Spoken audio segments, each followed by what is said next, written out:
Awesome job! In this section, we built on our knowledge of the terminologies and concepts in maintenance and took a look at the three main maintenance applications: facility maintenance, equipment maintenance, and fleet maintenance.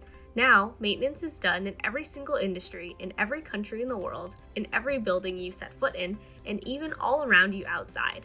Naturally, this means that there are tons of different applications of similar concepts depending on the specific company or maintenance team.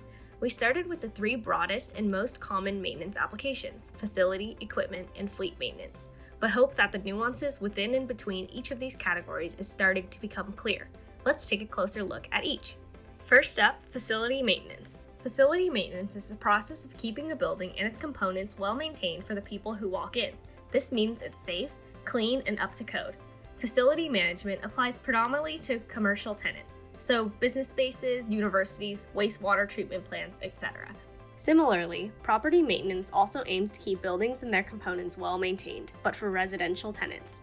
Property managers want to protect those inside of their spaces, so they ensure that the facility or property is safe, clean, and up to code. Next, equipment maintenance is the process of keeping a business's equipment in reliable working order. This may include mechanical assets, tools, and even fleets of vehicles. The goal of teams practicing equipment maintenance is to ensure the health and safety of their employees and their equipment.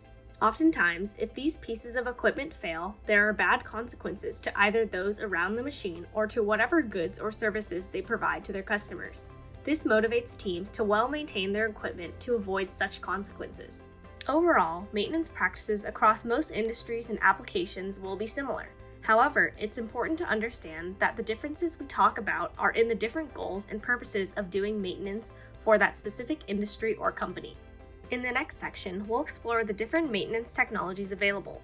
We'll cover different softwares, such as CMMS or EAM, hardwares, such as sensors and PLCs, and how to make sense of the data that both collect. Here we go!